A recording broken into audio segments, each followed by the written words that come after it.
अस्सलाम वालेकुम dear student. आज हम लोगों ने नेक्स्ट इस टॉपिक पर बात करनी है। वो है हमारे पास लेक्चर 12 रीनल फेलर। हम लोग किडनी के प्रॉब्लम से मुतालिक डिस्कस कर रहे थे। इससे पहले आप लोग किडनी स्टोन्स के मुतालिक सीख चुके हैं। अब आप आ रहे हैं रीनल फेलर के ऊपर कि जब जो किडनीज हैं वो प्रॉपरली पूरी तरह से अपने फंक्शन को डिस्टर्ब कर बैठते हैं, तब हम लोग कहते हैं वो हमारे पास क्या है, रेनल फेलियर है। अपना मुकाम जो काम है वो मुकम्मल तौर पर छोड़ देते हैं, तब हम कहते हैं कि ये हमारे पास क्या रेनल फेलियर है। जब रेनल फेलियर हो जाता है तो उसके बाद किस तरह से ट्रीट किया जाता है, इसको देखना है।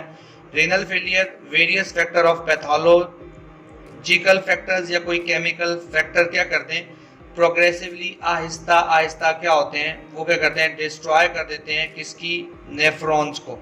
यानी जो किडनीज के अंदर नेफ्रॉन्स होती हैं, जो कि एक तरह का स्ट्रक्चर और फंक्शन यूनिट ऑफ किडनी है, वो सारी की सारी क्या होती हैं, पैथोलॉजिकल केमिकल नेचर की वजह से आहिस्ता आहिस्ता क्या हो जाती हैं, वो डिस्ट्रॉय हो जाती हैं। और फिर क्या होता है, हमारे पास उसका सारे का सारा जो पार्ट होता है, जिसमें स्पेशली उन्होंने बताया हमारे पास ग्लोमेरुलर पार्ट जो होता है उसका, वो डिस्टर्ब हो जाता है, डिस्ट्रॉय हो जाता है।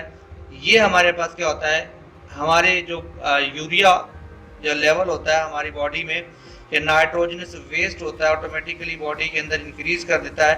जो हमारी बॉडी का प्लाज्मा होता है, ये प्लाज्मा के अंदर यूरिया वगैरह होता है, उसकी मिकदार को बढ़ा देते हैं। और याद रखिएगा कि जैसे ही हमारे पास क्या होती है, ब्लड के अंदर या ब्लड प्लाज्मा के अंदर यूरिया की मिकदार या नाइट्रोजनस वेस्ट की मिकदार इंक्रीज हो जाती है, तो उसकी वजह से नॉर्मल जो कॉम्प्लिकेशंस होती हैं, जैसा कि ब्लड प्रेशर होना, एनीमिया होना, ये सारे के सारे इस तरह के प्रॉब्लम क्रिएट होते हैं। और फिर क्या होता है, पेशेंट की जो हमारे पास डेथ होने की चांसेस भी हैं। अब कंडीशन ये है कि जब आपके पास किडनी का जो प्रॉपर फंक्शनिंग है, क्लीनिंग द ब्लड, अगर वो किसी भी वजह से डिस्टर्ब हो गया है, तो आप उसको कैसे वर्कआउट करवाएंगे, किस तरह से आप उसको कंटिन्यू करवाएंगे, उसका हमारे पास मैकेनिज्म है डायलिसिस। डायलिसिस क्या है, एक्चुअली आर्टिफिशियल मेथड है किसका, to clean the blood.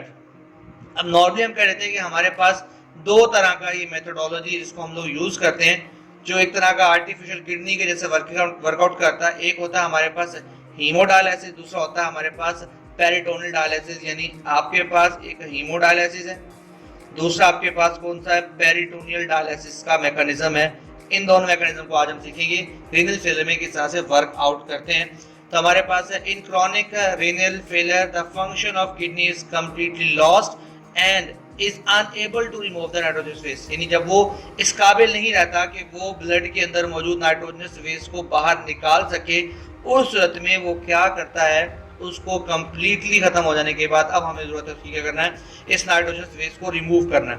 To remove the nitrogenous waste particularly हमारे पास है जो यूरिया को स्पेशली, और जो हमारे पास उसके ब्लड के अंदर जो भी चीजें हैं, हम क्या करते हैं कि ब्लड को ट्रीट करते हैं थ्रू डायलिसिस।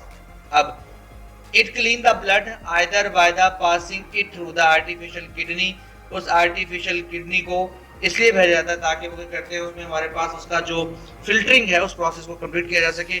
और उस फिल्टरिंग के प्रोसेस से क्या होता है, रिमूवल ऑफ एक्सेस नाइट्रोजन या एक्सेस वाटर वगैरह को उसमें से क्या करते थे, हम लोग रिमूव कर देते हैं ना। Waste and excess water are remove during the dialysis. Haemodialysis and peritoneal बता दिए थे पहले, दो तरह के। हीमोडायलिसिस मीन क्लीनिंग ऑफ या cleaning the blood. This is procedure क्या करते हैं, इसमें ब्लड इज सर्कुलेट किया जाता है थ्रू अ मशीन। देखिए मशीन ऐसी होती है कि हमारे पास पूरे का पूरा मैकेनिज्म चल रहा होता है, जिसमें क्या होता है, ब्लड नॉर्मली वर्कआउट करता है। हम लोग कहते हैं जिसके अंदर क्या होता है, एक डायलाइजर होता है। डायलाइजर हम यूँ कहते हैं एक तरह का आर्टिफिशियल किडनी होता है, जिसमें एक तरफ से ब्लड इंटर होता है, एक तरफ से डायलाइसिंग फ्लूइड इंटर होता है। वो हमारे पास क्या होता है, मेम्ब्रेन जो होती है, जो हमारे पास पतली मेम्ब्रेन की पड़ी हुई ट्यूब होती हैं, उन स्पेसेस के दरमियान ब्लड चलता है। बाहर वाले एरिया में क्या होता है, वो मेम्ब्रेन के बाहर जो फ्लूइड चलता है, जिससे क्या होता है, वो हमारे पास एक्सचेंजेस ऑफ मटेरियल होता है या ऑस्मोसिस से डिफ्यूजन का तरीका होता है। मटेरियल जो हमारे पास नाइट्रोजनस वेस्ट होता है वो डायलाइसर फ्लूइड के अंदर दाखिल हो जाए। डायलिसिस फ्लूइड के अंदर जाने के बाद ब्लड साफ होकर दोबारा से किसमें, हमारे पास कहाँ चला जाता है, इनसाइड द बॉडी जाती है। तो इसको हम लोग देख लेते हैं किस तरीके से। आइए एक एनिमेशन देखते हैं, उसमें आपको इस चीज का मैकेनिज्म सिखाया जाएगा।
blood passes from one side of the membrane and dialysis fluid on the other. इन एक मेम्ब्रेन से dialysis fluid आएगा, दूसरी मेम्ब्रेन से blood जाएगा. The waste and excess water passes from the blood through the membrane into the dialysis fluid. ये सारा mechanism किसका है? नॉर्मल हमारे पास हीमोडायलिसिस का. पेरिटोनियल कैविटी बनाते हैं पेरिटोनियल डायलिसिस में. इसमें क्या करते हैं कि एक पेरिटोनियल कैविटी होती है जिसे आप लोग क्या करते हैं एब्डोमेन पेट के अंदर डाल देते हैं और वहां पर क्या करते हैं बाहर से स्पेसिफिक किस्म के कैचर से क्या हमारे पास है डायलिसिस फ्लूइड को क्या कर देते हैं खास किस्म के हमारे पास एक कैचर से इंटर कर देते हैं किसके अंदर पेट के अंदर. और फिर वहां पर क्या होता है इसी मैकेनिज्म से डिफ्यूजन वगैरह से क्या होता है जो मटेरियल होता है वो दोबारा से हमारे पास क्या जाता है वापस आता है. और ये बिल्कुल वैसे प्रिंसिपल है जैसा हमारा डायलिसिस का फ्लूइड है. सिर्फ हमारे पास क्या है यहाँ पर हम लोग क्या करते हैं एक पेरिटोनियल कैविटी का इस्तेमाल करते हैं. इसलिए हम कहते हैं हमारे पास क्या है ये पेरिटोनियल डायलिसिस है. Dialyser is a kidney machine. What is dialyser? Important short question है. क्या चीज है? एक तरह की किडनी मशीन है that work on the same principal.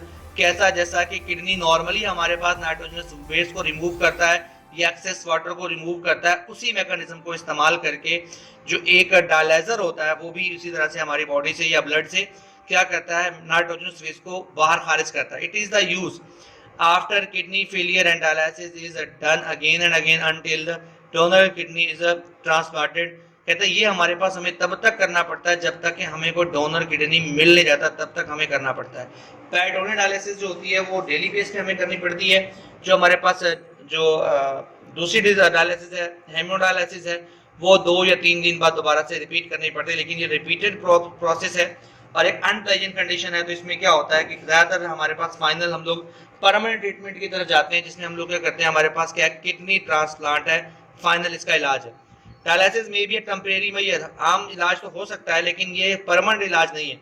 In high degree renal failure is called uremia. अक्सर शॉर्ट क्वेश्चन में था what is mean by यूरिमा.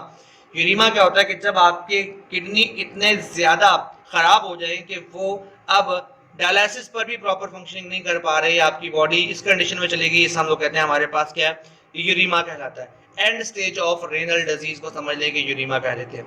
The dialysis can not be done hence the surgical transplantation matching donor.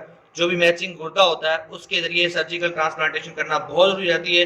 ये हमारे पास एक other क्या हमारे पास permanent treatment है.